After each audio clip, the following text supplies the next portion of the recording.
ಯಾರು ಯತೀಂದ್ರ ಅವರು ಅವರ ತಾಯಿಗೆ ಹೋಗಿ ಕೇಳಬೇಕು. ಯಾರು ಅವರನ್ನು ಹೆತ್ತಿದ್ದಾರೆ, ಯಾರು ಅವರನ್ನು ಹೊತ್ತಿದ್ದಾರೆ, ಅವರಿಗೆ ಹೋಗಿ ಕೇಳಬೇಕು ನೀವು ಯಾರು ಅಂಥೇಳಿ. ನೀವು ಯಾವ ದೇವರನ್ನು ನಂಬ್ತೀರಿ, ಯಾವ ಆಚಾರವನ್ನು ಪಾಲನೆ ಮಾಡ್ತೀರಿ, ಯಾವ ಸಂಸ್ಕೃತಿಯನ್ನು ಪಾಲನೆ ಮಾಡ್ತೀರಿ, ಅವರ ತಾಯಿಗೆ ಅವ್ರು ಕೇಳಿದರೆ ಆ ತಾಯಿ ಅಂದರೆ ಸಿದ್ದರಾಮಯ್ಯನವರ ಹೆಂಡತಿಯವರು, ಯತೀಂದ್ರ ಅವರ ತಾಯಿಯವರು ಕರೆಕ್ಟ್ ಉತ್ತರವನ್ನು ಯತೀಂದ್ರ ಅವರಿಗೆ ಕೊಡ್ತಾರೆ.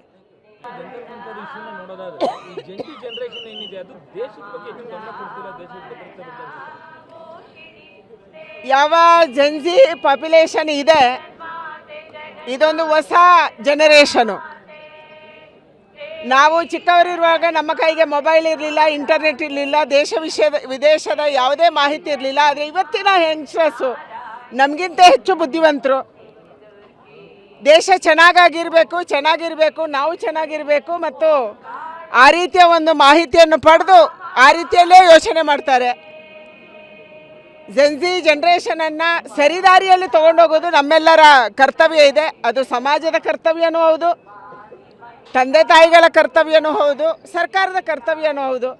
ಅವರಿಗೆ ಸರಿದಾರಿ ತೋರಿಸುವಂಥ ಮತ್ತು ಸರಿದಾರಿಯಲ್ಲಿ ತೊಗೊಂಡೋದ್ರೆ ಖಂಡಿತ ಅವರು ಈ ದೇಶದ ಭವಿಷ್ಯಕ್ಕೆ ಬಹಳ ಪೂರಕವಾಗಿ ಕೆಲಸ ಮಾಡ್ಬೋದು. ಯಾಕೆಂದರೆ ಇವತ್ತಿನ ಸ್ಟಾರ್ಟಪ್ಸ್ಗಳಲ್ಲಿ ನಾನು MSME ನೋಡ್ತಾ ಇದ್ದೀನಿ.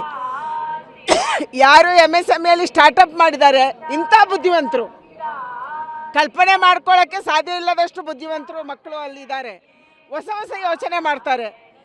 ಆ ರೀತಿಯ ದೇಶಕ್ಕೆ ಪೂರಕವಾಗಿ ಅವರನ್ನು ತಗೊಂಡು ಹೋಗಬೇಕಾಗಿದೆ. ಬರ್ತಾ ಇದ್ದಾರೆ ದೊಡ್ಡ ಪ್ರಮಾಣದಲ್ಲಿ. ಆ ರೀತಿಯ ಮಕ್ಕಳು ಇವತ್ತು 2047ಕ್ಕೆ ವಿಕಸಿತ ಭಾರತ ಆಗಬೇಕು ಅಂದರೆ ನಾವು ಇದ್ದೀವಿ ಅನ್ನುವಂಥ ಮಕ್ಕಳು ಲಕ್ಷಾಂತರ ಕೋಟ್ಯಾಂತರ ಸಂಖ್ಯೆಯಲ್ಲಿ ನಮ್ಮ ದೇಶದಲ್ಲಿದ್ದಾರೆ. ಅವರನ್ನು ಪೂರಕವಾಗಿ ಖಂಡಿತ ನಾವು ಮುಂದೆ ತಗೊಂಡೋಗೋಣ. ಅವರಿಂದ ದೇಶಕ್ಕೆ ಲಾಭ ಆಗುತ್ತೆ.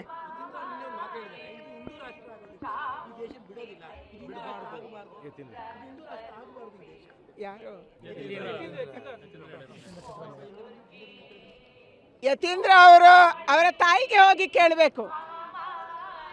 ಯಾರು ಅವರನ್ನು ಹೆತ್ತಿದ್ದಾರೆ, ಯಾರು ಅವರನ್ನು ಹೊತ್ತಿದ್ದಾರೆ, ಅವರಿಗೆ ಹೋಗಿ ಕೇಳಬೇಕು ನೀವು ಯಾರು ಅಂಥೇಳಿ. ನೀವು ಯಾವ ದೇವರನ್ನು ನಂಬ್ತೀರಿ, ಯಾವ ಆಚಾರವನ್ನು ಪಾಲನೆ ಮಾಡ್ತೀರಿ, ಯಾವ ಸಂಸ್ಕೃತಿಯನ್ನು ಪಾಲನೆ ಮಾಡ್ತೀರಿ, ಅವರ ತಾಯಿಗೆ ಅವ್ರು ಕೇಳಿದರೆ ಆ ತಾಯಿ ಅಂದರೆ ಸಿದ್ದರಾಮಯ್ಯನವರ ಹೆಂಡತಿಯವರು, ಯತೀಂದ್ರ ಅವರ ತಾಯಿಯವರು ಕರೆಕ್ಟ್ ಉತ್ತರವನ್ನು ಯತೀಂದ್ರ ಅವರಿಗೆ ಕೊಡ್ತಾರೆ.